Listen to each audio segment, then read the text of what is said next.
Hello friends, मैं doctor RP Singh healthy human clinic से आपके पास फिर से आ गया हूँ एक और बहुत ही कॉमन बीमारी के बारे में बात करने, जिसे हम गॉल स्टोन कहते हैं, यानी पित्त की थैली की पत्थरी के बारे में।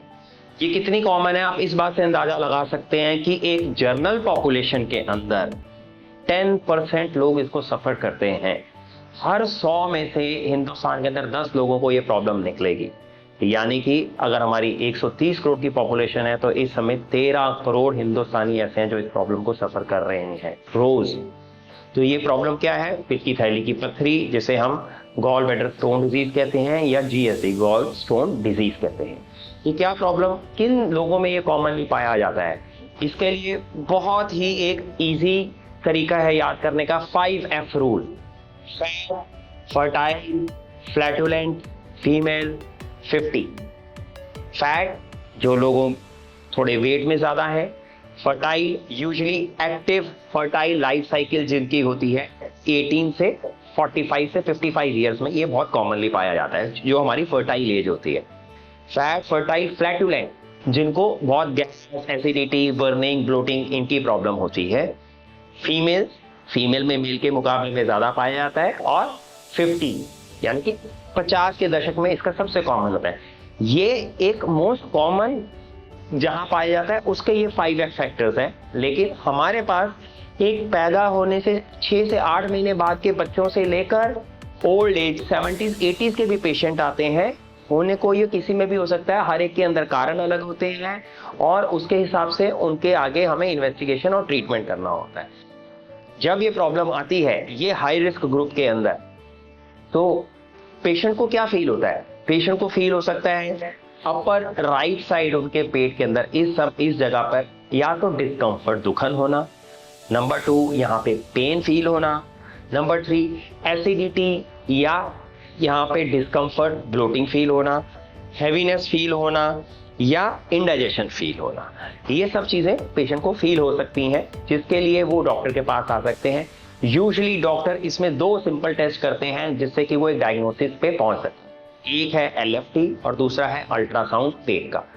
पेट का अल्ट्रासाउंड CT और MRI से भी ज्यादा रिलायबल होता है। एक सिंपल अल्ट्रासाउंड का टेस्ट वो इतना रिलायबल होता है कि आपके गॉल ब्लैडर स्टोन की वो डायग्नोसिस बहुत सटीक तरीके से बना सकता है। ट्रीटमेंट वाइज सब गॉल ब्लैडर स्टोन्स की इलाज की जरूरत नहीं होती है। सिर्फ वही गॉल ब्लैडर स्टोन जिनमें आगे सिम्टम्स आते हैं उनके इलाज की जरूरत होती है। एक पेशेंट जिसको गॉल ब्लैडर स्टोन है उसमें से 30 से 40% पेशेंट्स को उसके सिम्टम्स आते हैं। जिनको सिम्टम्स आते हैं उनमें से 30 से 40% को रिकरेंट सिम्टम्स आते हैं। जिनको रिकरेंट सिम्टम्स आते हैं उसमें से 1/3 30 से 40% को विद इन 1 मंथ रिकरेंस आता है।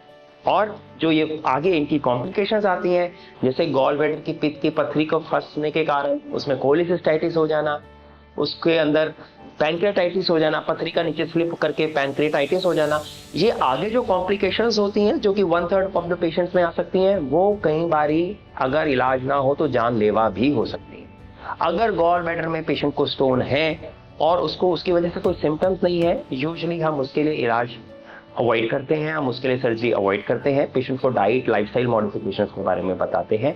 लेकिन अगर उसके लिए सिम्टम्स हैं तो आपको तुरंत ही अपने आसपास डॉक्टर से मिलना चाहिए, अपने आसपास जो गैस्ट्रोसर्जन हैं उनसे मिलना चाहिए। और इसके लिए आज के ज़माने में दूरबीन से, लैप्रोस्कोपी से इसका इलाज संभव है।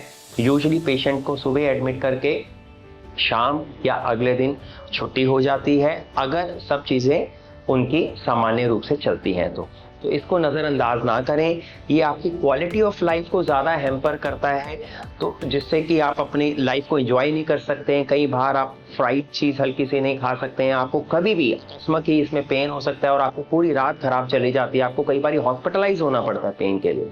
और एक ये प्रोसीजर्स कराएं जो कि एक एक्सपीरियंस हैंड में बहुत सेफली हैंडल होता है। हम हेल्दी ह्यूमन क्लिनिक में हमारे पास more than 35 years of experience है।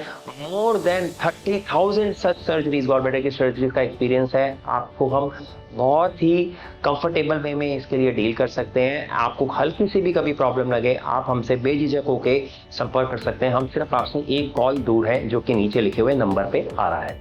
Thank you.